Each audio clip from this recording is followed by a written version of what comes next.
Hello everyone, my name is Shekhar and welcome to your YouTube channel banking educulture. तो आज के video में हम देखेंगे a very important topic, a very small topic, pronouns, but a very important from your exam point of view. ठीक है, तो without any wasting any time let us dive into the session. Now as you can see on your screen, the topic that we are going to study today is the reflexive pronoun. अब pronoun के बहुत सारे type होते हैं, subject pronoun, object pronoun, reflexive pronoun, reciprocal pronouns, पण जो सगळ्यात जास्त विचारला जातो तुमच्या एक्झाम पॉइंट ऑफ व्ह्यूने दॅट इज रेसिप्रोकल प्रोनाउन्स। तर आपण ते बघणार आहोत की कसे प्रश्न येतात। आता स्क्रीनवरती दोन सेंटेन्सेस आहेत, आय एन्जॉयड द पार्टी आणि दुसरा सेंटेन्स आहे I enjoyed in the party. आता तुम्हाला काय वाटतं कोणतं स्टेटमेंट बरोबर आहे, आय एन्जॉयड द पार्टी का I enjoyed in the party? ठीक आहे, आता जर तुम्हाला उत्तर माहिती असेल तर प्लीज कॉमेंट बॉक्समध्ये उत्तर द्या, नसेल माहिती तरी काही हरकत नाही, मी आता 2 मिनिटात समजवतो। आय एन्जॉयड द पार्टी, आता इथे काय आहे ना, इथे एन्जॉय इज द वर्ब, इकडे पण एन्जॉय हा वर्ब आहे। आय एन्जॉयड द पार्टी म्हणजे काय, याचा अर्थ काय होतो की मी पार्टी एन्जॉय केली। I enjoyed what, I enjoyed the party, तो यहां पर अपने पास ऑब्जेक्ट है। ठीक है ना, I enjoyed what, I enjoyed the party.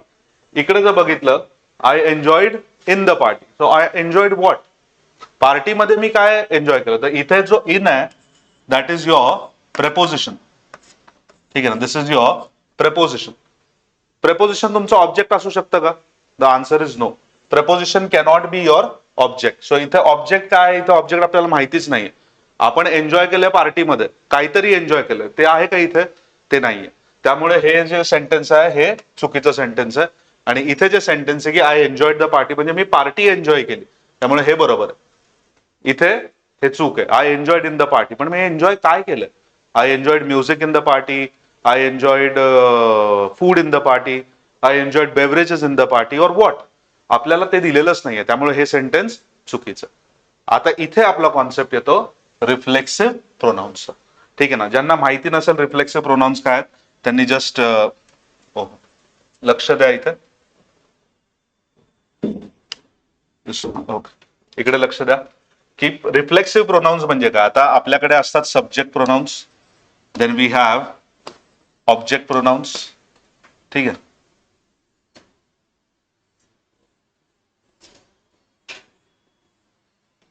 So then we have what we can say.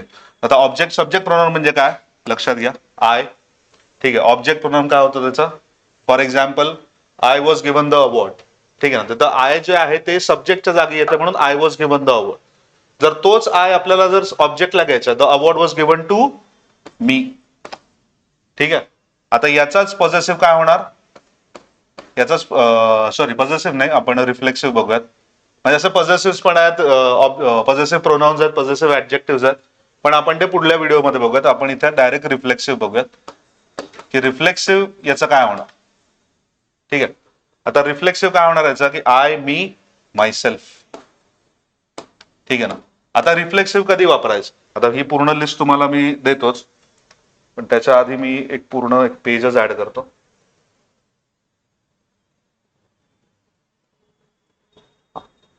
आता आपण इथे बघूयात, for example let us say I introduced Manav, I introduced Manav. आता इथे काय, आय जो आहे तो सब्जेक्ट आहे, बरोबर। इंट्रोड्यूस काय, इंट्रोड्यूस तुमचा वर्ब आहे, आणि मानव काय, मी कोणाला इंट्रोड्यूस केलं इथे, मी मानवला इंट्रोड्यूस केलं, तर मानव कोण आहे इथे, इथे Manav is becoming the object. तर सब्जेक्ट आणि ऑब्जेक्ट हे वेगवेगळे आहेत ना, subject is I, let us say this is person number 1 and Manav जो आहे दॅट इज पर्सन नंबर 2। आलं लक्षात, इथपर्यंत कळलं। आय इंट्रोड्यूस मानव म्हणजे एका पर्सनने दुसऱ्या पर्सनला इंट्रोड्यूस केलं। पण जर आपण सिच्युएशन बदलली आणि असं जर म्हणायचं असेल की मी स्वतःलाच इंट्रोड्यूस केलं, ठीक आहे ना, तर मग तिथे काय होणार, आय इंट्रोड्यूस मी होईल का, आय इंट्रोड्यूस मी होईल का? द आन्सर इज नो, इथे मी नाही होणार, इथे काय पाहिजे आपल्याला, I introduce myself, I introduce myself. आता कॉन्सेप्ट समजून घ्या. हा सब्जेक्ट आहे, हा ऑब्जेक्ट आहे, ठीक आहे ना. When subject and object are same thing और इट इज सेम पर्सन, या कंडिशन मध्ये काय, it is same person. Subject पण तोच आहे, ऑब्जेक्ट पण तोच आहे. So when subject and object in a sentence refer back to the same person or both are associated with the same person or thing, we use what? We use reflexive pronouns. आपण काय वापरतो? आपण वापरतो reflexive pronouns. आता जसं reflexive आहे म्हणजे it reflects back to the subject. आलं लक्षात? ओके. आता जर आपण लिस्ट बघितली तर I, subject pronoun, object pronoun me, and reflexive will be myself. Then we have we, us, our selves. Then you, yourself. Then plural wala you, yourselves. ठीक आहे ना. म्हणजे इथे तुम्ही असं पण लिहून घ्या की subject pronoun, object pronoun and we have reflexive. Then let us consider he, him, himself. Then we have she, her, herself. We have it, itself. आता इटसेल्फ हे जेवढं वापरलं जात नाही पण तरी तुम्हाला लक्षात असलं पाहिजे. Then we have they, them, themselves. ठीक आहे. हे सगळे रिफ्लेक्सिव्ह प्रोनाउन्स आहेत. आता रिफ्लेक्सिव्हचं एक तुम्ही लक्षात काय ठेवू शकता की रिफ्लेक्सिव्ह बनवायचे कसे. How to make reflexive pronouns. Simple आहे. सिंग्युलर असेल, सब्जेक्ट सिंग्युलर असेल तर you have to add what, self. Self add करायचं आहे. आणि प्लुरल असेल तर तुम्ही काय ऍड करणार आहात, तुम्ही सेल्फ ऍड करणार आहात. आलं लक्षात? तर कॉन्सेप्ट कळलेली आहे. रिफ्लेक्सिव्ह प्रोनाउन म्हणजे काय की सब्जेक्ट आणि ऑब्जेक्ट जर एकाच व्यक्ती किंवा एकाच गोष्टीबद्दल बोलत असेल तर द सब्जेक्ट और let's say the pronoun reflects back to the subject. आलं लक्षात? आता सिंग्युलर असेल तर सेल्फ लावायचं. जसं मायला सेल्फ लावलं, माय सेल्फ. आर ला आर सेल्फ. यू ला सिंग्युलर असेल तर युअर सेल्फ, प्लुरल असेल तर yourselves. Himself, herself, itself, themselves. आलं लक्षात? So this is nothing but your reflexive pronouns. Now let's look at the selfie verbs. आता concept कळलेली आहे की रिफ्लेक्सिव्ह प्रोनाउन काय. पण आता जेवढे रूल सोपे आहेत तेवढेच सोपे की तेवढेच किचकट एक्सेप्शन्स किंवा काहीतरी इंग्लिशमध्ये असतात. आता तुम्ही माझे व्हिडिओ जर रेग्युलरली बघत असाल तर तुम्हाला लक्षात आलं की every rule has or every 2 rules or 3 rules has an exception to it. आता तसंच आहे की सेल्फी वर्ब्स. आता सेल्फी वर्ब्स म्हणजे काय. सेल्फी तर सगळ्यांना माहिती आहे की आपण आपलाच फोटो काढतो तेव्हा त्याला आपण सेल्फी म्हणतो. आता हे काही वर्ब्स आहेत जसं की avail, absent, enjoy, pride, acquit, resign, apply, adapt और ऍडजस्ट. आता ऍक्विटला इथे मी स्टार मार्क करतोय. तो स्टार मार्क का करतोय हे तुम्ही व्हिडिओ पूर्ण पहा, कारण का पुढे याच्यावरती अजून एक एक्सेप्शन आहे. त्यामुळे हा जो रूल सांगतोय तो रूल तर नीट समजून घ्या. पण इथे मी ऍक्विटला जो आहे स्टार मार्क केलेला आहे किंवा आपण याला सर्कल करूयात. ऍक्विट वरती एक अजून एक एक्सेप्शन आहे, त्याच्यासाठी तुम्हाला व्हिडिओ पूर्ण बघायला लागेल. तर सेल्फी वर्ब्स म्हणजे काय. Avail, absent, enjoy, pride, acquit, resign, apply, adapt, adjust. हे तुम्हाला जर दिसले सेंटेन्स मध्ये तर these are always followed by a reflexive pronoun. Always followed by what, a reflexive pronoun. म्हणजे हे जर तुम्हाला तुमच्या वाक्यात दिसले की I availed dash, I availed something in the party और I availed something in the class, तर अवेल आलं की त्याच्यानंतर रिफ्लेक्सिव्ह प्रोनाउन आलाच पाहिजे. अवेल नंतर जर रिफ्लेक्सिव्ह प्रोनाउन नसेल तर तिथे तुमचा एरर आहे. आता इथे बरेच कॅन्डिडेट्स काय करतात, इकडे तिकडे एरर शोधायचं बघतात कारण का कॉन्सेप्च्युअल क्लॅरिटी नसते. पण आता जर तुम्ही व्हिडिओ नीट बघितला असेल तर तुमचे आता इथे एरर होणार नाही. हे लक्षातच ठेवा. हे वर्ब्स आले की त्याच्यानंतर काय फॉलो व्हायला पाहिजे, it should be followed by a reflexive pronoun. For example, look at the sentences now. He absented from the class. आता ऍबसेंट आहे का इथे? Do we have absent over here? Do we have absent? Yes, we have absent over here. आता absent काय? Absent is a selfie verb. Selfie verb म्हणजे मी काय म्हणलं की तो आला वाक्यामध्ये की it should be followed by what? It should be followed by a reflexive pronoun. So he absented from the class. आता असंच पुन्हा एकदा मी रिपीट करतो की हे अर्धवट सेंटेन्सेस आहेत, ठीक आहे ना, कारण का तुम्हाला एक्झाम मध्ये एवढे छोटे सेंटेन्स येणार नाहीत, मोठे सेंटेन्स येतात. पण एरर इथे आहे, ठीक आहे ना. कॉन्सेप्च्युअल क्लॅरिटी असेल तर इथेच एवढं वाचलं की लगेच समजून जातं की इथे एरर आहे. So he absented from the class. ना एब्सेंट आपल्याला माहिती है कि it's a selfie verb. So absented के बाद क्या है, मतलब absented should be followed by a reflexive pronoun. अरे येस और no? It should be followed by what? A reflexive pronoun. आता व्हॉट इज द सब्जेक्ट? आता रिफ्लेक्सिव्ह प्रोनाउन म्हणजे काही लावायचं नाही तिथे, युअर सेल्फ, हिमसेल्फ असं नाही. रिफ्लेक्सिव्हचा कॉन्सेप्ट काय? It reflects back to the subject. What is the subject over here? Subject आहे इथे he. He is the subject. आता आपण थोड्या वेळापूर्वी तो टेबल केला होता. हीचा रिफ्लेक्सिव्ह काय? हिमसेल्फ. तर इथे काय पाहिजे होतं? He absented himself. He absented himself from the class. इथेच एरर आहे, विषय संपला. 2 मिनिटात किंवा 2 मिनिटं नाही, 2 मिनिटं खूप झाली, 5 ते 10 सेकंदामध्ये तुम्हाला तुमचं उत्तर आलेलं आहे. ठीक आहे. प्रिलिम्सला एकच पार्ट मध्ये एरर असतो. मेन्सला जेव्हा तुम्ही जाता तेव्हा 2 पार्ट्स मध्ये एरर असतं. ठीक आहे ना. म्हणजे मोठं सेंटेन्स आहे, एक एरर आपल्याला सापडलाय, दुसरा एरर मे बी दुसऱ्या कॉन्सेप्टवर असेल, मे बी नाही. शक्यतो मेन्स मध्ये एरर डिटेक्शन जे येतात ते 2 वेगवेगळ्या कॉन्सेप्ट, म्हणजे एकाच सेंटेन्समध्ये 2 पार्ट मध्ये एरर असतात. एक वेगळ्या कॉन्सेप्टवर एरर असतो, दुसरा वेगळ्या कॉन्सेप्टवर असतो. तर एक तर मिळाला आपल्याला. Late us say this is part A. तर ए वाले जे ऑप्शन्स आहेत तेवढे तुम्ही फक्त बघायचे. आलंय लक्षात? चलो next one. She prides on her beauty. आता प्राइड आहे का?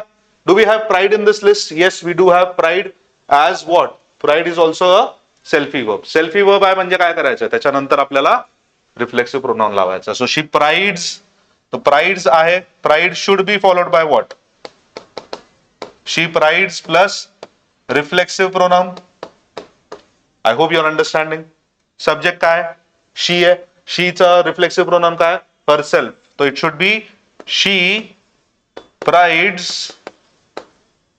हरसेल्फ. आणि पुढे जसं तसं, जसंच्या तसं. So she prides herself on her beauty. लक्षात आलंय? These are selfie verbs. हे लक्षातच असले पाहिजे. I hope the concept is clear. Let's move on to the next one. The forbidden list. I again repeat myself that every rule or many of the rules in English have exceptions to it. And we have one exception related to what we studied just now. आता जसे ते selfie verbs होते, दिस is the forbidden list और the forbidden verbs. जसं की तुम्हाला जेव्हा वाक्यात हे शब्द दिसले की stop, turn, qualify, bed, move, rest, hide. I'll again repeat the verbs: hide, rest, move, bathe, qualify, turn, stop and keep. जेव्हा पण हे शब्द तुम्हाला, हे verbs तुम्हाला सेंटेन्स मध्ये दिसले, should not be followed by, not be followed by a reflexive pronoun. म्हणजे आधीचा रूल काय सांगत होता की हे वर्ब्स आले, अवेल, प्राइड असे वर्ब्स आले की त्याच्यानंतर रिफ्लेक्सिव्ह प्रोनाउन असलाच पाहिजे. त्याच्या अगदी उलट आहे की हे वर्ब्स आले की स्टॉप, बेद, हाईड याच्यानंतर रिफ्लेक्सिव्ह प्रोनाउनची गरज आहे का? The answer is no. I hope concept कळली असेल. Let's look at the example. He hid himself. आता हा जो हाईड आहे, आता हाईडचा past is hid. Hide is a very favorite. We can say it is the favorite of the exam setters, paper setters.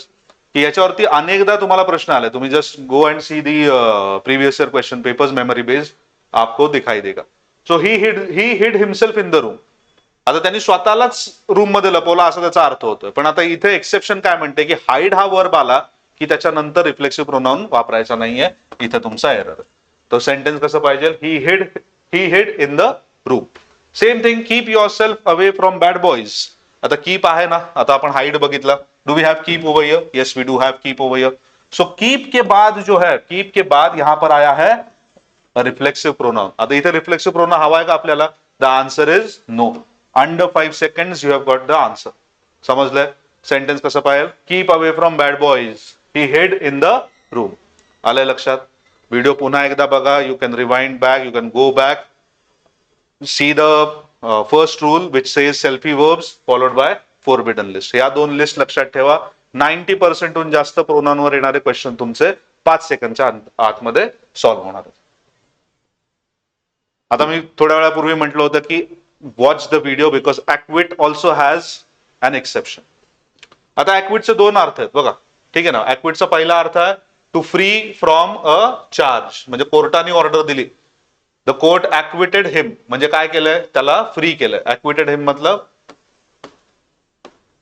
Free केलंय त्याला, ठीक है ना. म्हणजे क्या कहते हैं उसको यार, मतलब ऑल द अक्यूजेशंस वर प्रूवन रॉन्ग अगेंस्ट हिम, मतलब उसको रिहा कर दिया, ठीक है ना. उसको रिहा कर दिया. तो तर जेव्हा ऍक्विटचा अर्थ हा फ्री करणे असेल, ठीक है ना, जेव्हा ऍक्विटचा अर्थ जेव्हा असेल free from a charge given by a court of law, उस in this case we will say no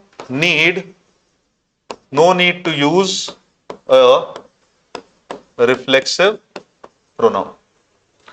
म्हणजे ऍक्विटचा अर्थ जर कोणाला जर मुक्त करणं असेल, कोणाला फ्री करणं असेल, तर तेव्हा तुम्हाला रिफ्लेक्सिव्ह प्रोनाउन्सचा वापर करायचा नाहीये. पण जेव्हा ऍक्विटचा अर्थ बिहेवियरशी रिलेटेड आहे, आता ऍक्विटचा दुसरा अर्थ काय? टू बिहेव और टू परफॉर्म समथिंग. जेव्हा असं कंडिशन असेल तेव्हा तुम्हाला इथं दिसते की इथं हिमसेल्फ वापरले. He acquitted himself well during the riots, म्हणजे रायट्सच्या वेळेस तो त्यांनी चांगलं परफॉर्म केलंय किंवा त्यांनी चांगलं बिहेवियर केलंय. तर when acquit means behaviour, it has to follow, you have to use a reflexive pronoun. आलंय लक्षात? ठीक आहे ना. मग ऍक्विटच्या वेळेस तुम्हाला थोडंसं लक्ष द्यायचं आहे, ठीक आहे ना. लिस्ट जरी तुम्ही पाठ केली किंवा लक्षात ठेवली की बाबा हे सेल्फी वर्ब्स आहे, याच्यानंतर आपल्याला रिफ्लेक्सिव्ह वापरायचंय, ही फोरबिडन लिस्ट आहे, याच्यानंतर आपल्याला रिफ्लेक्सिव्ह वापरायचं नाहीये, हे क्लिअर झाल्यानंतर सुद्धा मुलांचे उत्तर चुकतात. का? कारण का जर प्रश्न ऍक्विटवर आला तर ऍक्विटचे दोन अर्थ आहेत. एक कुठला? एक कोर्टाशी रिलेटेड. कोर्ट एवढंच लक्षात ठेवा. कोर्टाशी रिलेटेड असेल, जर कोर्टाने त्याला क्या कहते विदाउट एनी चार्जेस अगर फ्री कर रहा है, इन दैट केस आपने रिफ्लेक्सिव प्रोनाउन का इस्तेमाल नहीं करना है. लेकिन जब दूसरा आ रहा है, when we are talking about behaviour और परफॉर्मेंस, इन दैट केस और in such cases we have to use a reflexive pronoun. I hope the concept is clear. Let's move on. Now error detection questions based on the rule. फटाफट देखते हैं. The officers bathed themselves in the river. Bathe, is it a selfie verb? Yes or no? चला बघूयात आपण बेद आहे का. Bathed कुठे आहेत? See, bathed is in the forbidden list. जर फोरबिडन लिस्ट मध्ये आहे तर can we use themselves? The answer is clear cut no. You should avail of every opportunity. आता अवेल कुठे आहे? चलो फटाफट देखते हैं. अवेल